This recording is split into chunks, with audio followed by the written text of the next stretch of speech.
Si on revient en arrière, à l'époque où j'étais à Canal, j'ai mené un certain nombre de combats violents, brutaux, notamment contre le jambon polyphosphaté.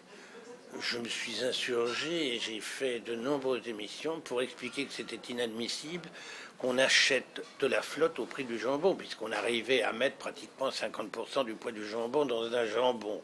Donc ça me paraissait scandaleux. Les industriels ont accepté de diminuer les polyphosphates. On est arrivé à un jambon plutôt convenable, c'est-à-dire que quand on ouvre le sachet, je parle du jambon industriel, hein, là on n'a pas de la flotte dans toute sa cuisine, on est obligé de passer une serpillière. Ça c'est un point. J'ai beaucoup lutté contre les plats dits allégés. Parce qu'allégé, ça veut dire quoi? Ça veut dire qu'on rajoute de l'air ou qu'on rajoute de l'eau. Or, il ne faut pas oublier que l'eau et l'air, ce sont les deux mamelles de l'agroalimentaire. Vous ne pouvez pas regarder une seule composition d'un produit sans voir que l'eau arrive à un ou deuxième position. C'est l'élément moteur de la recette. Alors, ça, c'est inadmissible, il faut la diminuer absolument, voire même la supprimer. Dans les glaces, par exemple, l'air, c'est une escroquerie. Absolument. Parce qu'on met de l'air, donc on a un plus gros volume, mais on n'a pas un gros poids, parce qu'on n'a que du vent dedans. Alors évidemment, ça fait semblant d'être allégé, mais c'est pas vraiment allégé. Et par ailleurs, je dirais que j'ai la chance, puisque maintenant je ne suis plus journaliste, mais je suis aussi conseil d'une enseigne de low cost, et que j'ai la chance, moi, de pouvoir entrer dans une usine, ce que ne font pas la majorité des journalistes, puisque par définition c'est interdit. Les journalistes m'appellent pour me demander, quand vous allez travailler dans une usine, est-ce que vous voulez venir, est-ce qu'on peut venir avec vous? Moi, ça ne me dérange pas. Je dis oui, venez, on va vous montrer ce que fait l'agroalimentaire. Alors on a tendance à acheter l'anathème sur l'agroalimentaire. Je trouve que c'est mal connaître la façon dont on procède dans l'agroalimentaire. C'est vrai qu'un plat cuisiné, surgelé, il part d'un produit surgelé. C'est incontestable, ça. Souvent, ce sont des produits français, beaucoup plus souvent qu'on ne le croit. Et moi, je sais personnellement, pour avoir travaillé 3600 produits depuis 5 ans que j'y suis, il n'y a plus d'huile de palme, il n'y a plus de colorant, plus d'arômes, il n'y a plus de conservateurs. Je fais supprimer tout ça. Parce que je pars du principe que c'est du rajout. Mais que si on utilise des bons produits à la base, et que si on sait ce qu'on met dedans, on n'a pas besoin de tout ça. Je prends un exemple absurde. Je vais chez un fabricant parce que j'ai besoin pour faire du réassort de 500 000 bocaux de pâté de lapin, par exemple. Et je lui dis, montrez-moi votre cahier des charges. Il me montre un cahier des charges, je vois qu'il y a des arômes, des colorants, je vois qu'il y a un conservateur. Je suis un conservateur, mais pourquoi vous avez besoin d'un conservateur? Puisque vous apertisez.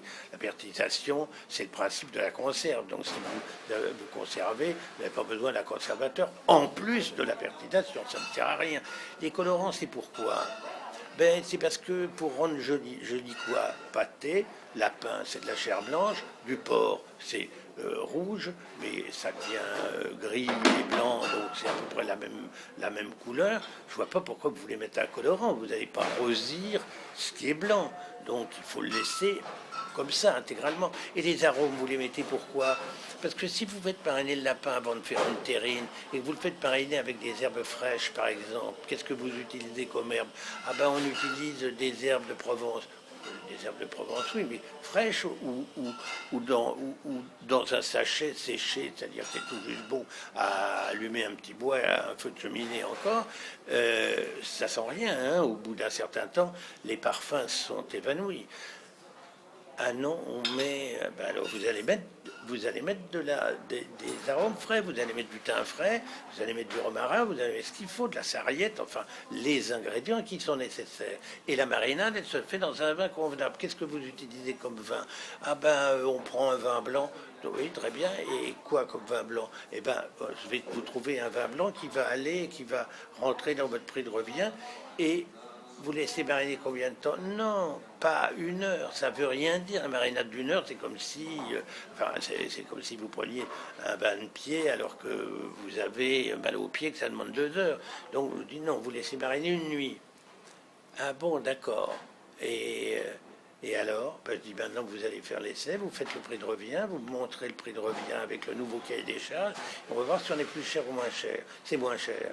Quand vous avez retiré toute la mer, c'est moins cher, forcément. La merde est coûteuse puisqu'elle est chimique. Donc l'industriel chimiste, il a besoin de faire une marge. Donc effectivement, moi je dis, ben, on n'a pas besoin de produits chimiques puisque la nature est là pour nous fournir tout ce dont nous avons besoin. Et à partir de là, j'arrive à avoir des prix tout à fait raisonnables. Parce que mon vrai combat, moi, c'est que des gens qui ont peu de revenus puissent manger des produits de qualité et à un prix juste. Il n'y a pas de fatalité à bouffer de la merde quand on n'a pas un rond. Je trouve ça, ça me révolte. Et mon combat, depuis 84, où j'ai commencé à me lancer dans ce combat-là, je n'ai jamais varié. Je pense que les gens modestes doivent pouvoir manger et trouver à manger partout sur le territoire des prix justes et des produits qui sont de qualité.